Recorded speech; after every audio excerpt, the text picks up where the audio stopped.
pera pag linagay sa bangko, ayaw tumaas. Sa artwork, mabilis tumaas. Sabi ko nga, sabit mo yung painting sa bahay mo, mag-isang tataas ang presyo.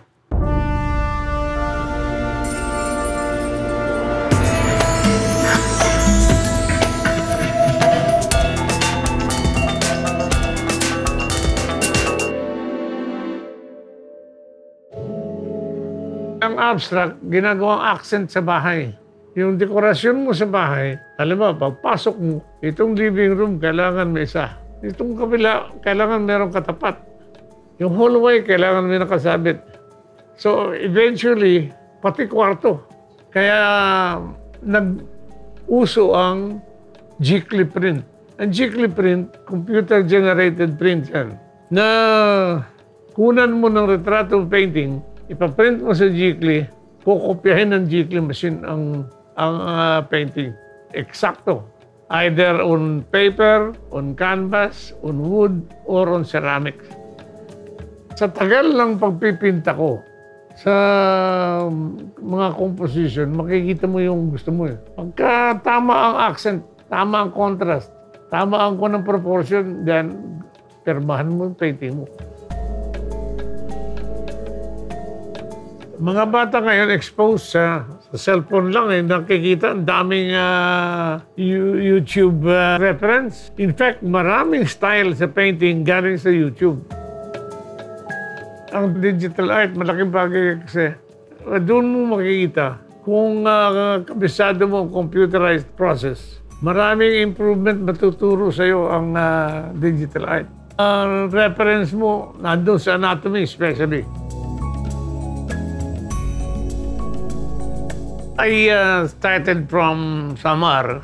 I come from a family of politicians. Pero ako lang ang artist sa pamilya. And when I started in college, 1960, ang pina-enroll sa akin was architecture. Architecture dahil they wanted me to go back to Samar para doon mag-practice. Pero naisip ko, wala naman akong nakitang bagong building at the time. There was no building na bago sa Samar. Ang pinakamalalaking bahay doon amin. Lumipat ako sa Fine Arts. Nung malaman lang na nasa advertise sa Fine Arts na ako sa UST, natigil allowance ko, napilitan ako mag-janitor. I worked as a janitor for 1 year sa Department of Health. So after 1 year, sabi ko, hirap to.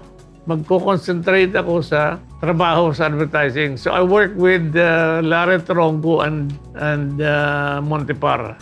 Paglabas ko sa eskwela, tuloy ako sa trabaho. So sabi nung mga classmate ko, ano bang ginagawa mo? Ba't palagi wala? Sabi ko, wala akong pera eh. Kailangan ko ang allowance pang gastos. When I graduated sa UST, kinuha ko ni Tronco sa AMA, Advertising and Marketing Associates. So nung nag-work ako roon, sabi sa akin ng matandang secretary, Raul, merong opening sa Nestle. So I went to Nestle, nag-request ako ng examen. Nung matapos ang examen ko, sabi nung German sales manager, you made it, Raul. Sabi niya, can you start tomorrow?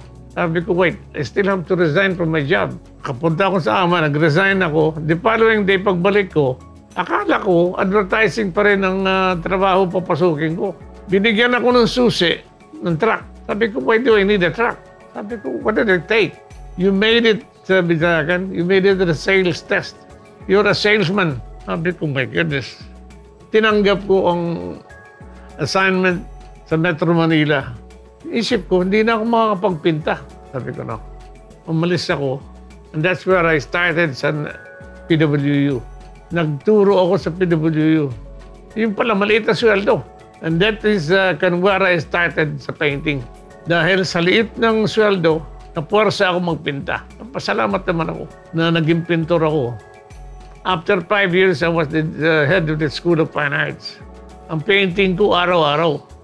Nung nandun ako, si Raul Libajo, Francis Yap, Lama Rosa, Palagi kong kasama yun. Sabi nila, pag dumating kami sa contest, pagdating namin sabihin ng mga kwan, ito na mga hustler. Kasi pag uwi namin, dala namin ng premyo. Pero ang premyo ng contest noon maliit lang. Makatanggap ka ng 2,000, malaki na.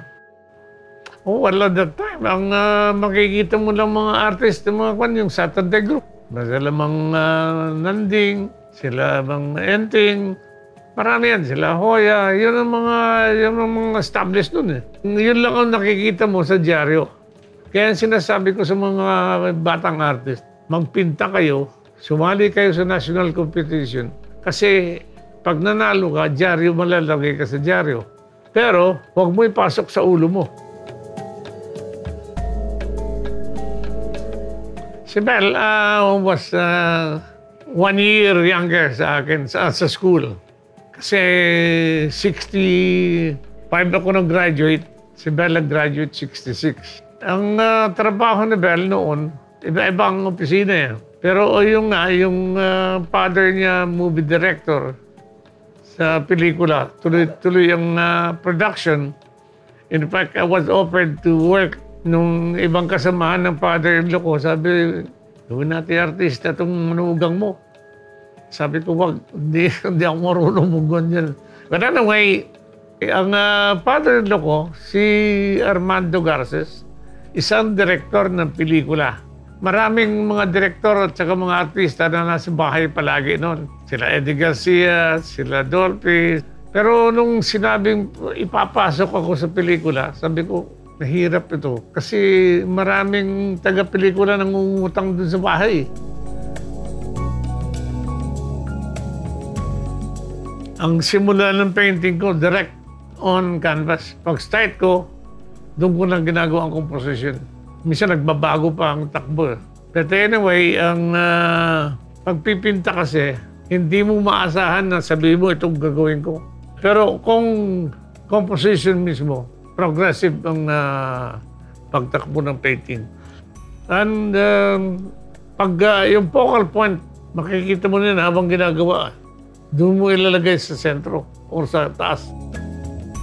Yung mga pagpipinta kasi, ang kulay, malaking bagay ang ginagawa. Minsan, ang focal point mo sa kulay. Ang ginagawa ko, mga lunar travel, gano'n, aerial views ng pag sumakay ka sa aeroplano, makikita mo ang daming kulay. It changes from dark to light, makikita mo. Lalo kung magbabago panahon, something na different ang makikita mo. Noon ang ginagawa ko, mga figurative, mga tungkol sa farming. Later on, nag-abstract na ako. Sa abstract kasi, mas marami kang challenge noon eh.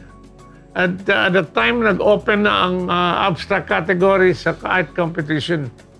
So when it was opened, doon kami nagkaroon ng maraming chance.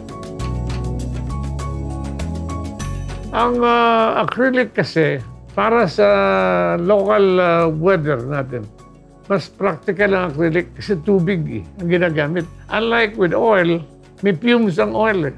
Ang paint thinner, amoy mo. Yun may side effects sa katawan eh.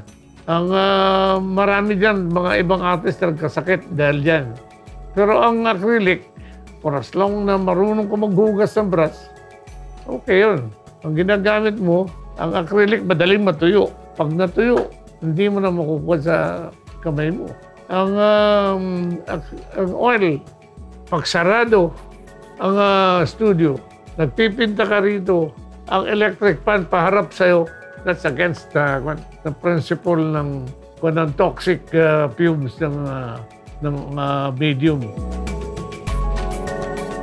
Ang composition kasi, pag-aaralan mo ang vertical composition or horizontal. Horizontal kung landscape. Ang composition mo is definitely horizontal. Kung mga figurative, vertical ang composition. So yun ang sinusunod. Now, kung gusto mong gumawa ng abstract, i-develop mo. I-decompose mo yung mga existing lines. Pag-aralan mo ngayon kung paano samahin. Yun lang naman ang reference mo. Ang focal point sa square canvas, sa gitna ka. Sa center ka magsisimula, hanapin mong takbo ng composition mo. Kasi kagaya niyan, hahanapin mo ang takbo ng linya. Dito ang takbo. So binago ko kulay nito, well, bala ko pa later on, i-comp pa to. Pero ang composition, pag tingin mo ganun, or pwede yung pang paikutin ng ang subject matter.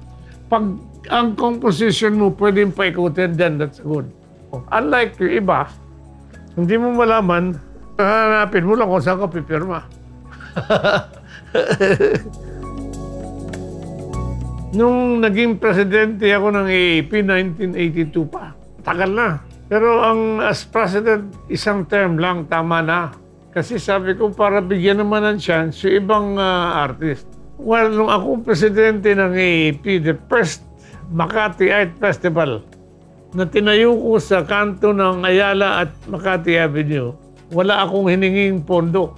Nag-solicit na lang ako sa mga donors para sa mga cocktails and gano'n. Pero it was held at the parking lot of Ayala, Makati Avenue and Ayala Avenue. Kasi ang art competition kasi is the basis para sa development ng mga artist. Sa mga kabataan ngayon, ang importante, matutong magkuha ng reference. Pag-aral, mag-umupya sa mga existing photographs. Yun lang ang gagawin. At bigyan ng tamang lapis. Lapis kasi nung nag-start ako, nung 60, ang lapis nung 6B lang eh. Ngayon, ang lapis hanggang 12B. Yung pinakamalambot. Ang papel lang na bibilin mo, which is more expensive, yung hindi toxic. Ang hindi magkakaroon ng acid spots ang papel. Ang pagpipinta, sinasabi ko yan sa mga artist, ang subject matter mo, nandun yan sa ginagawa mo araw-araw.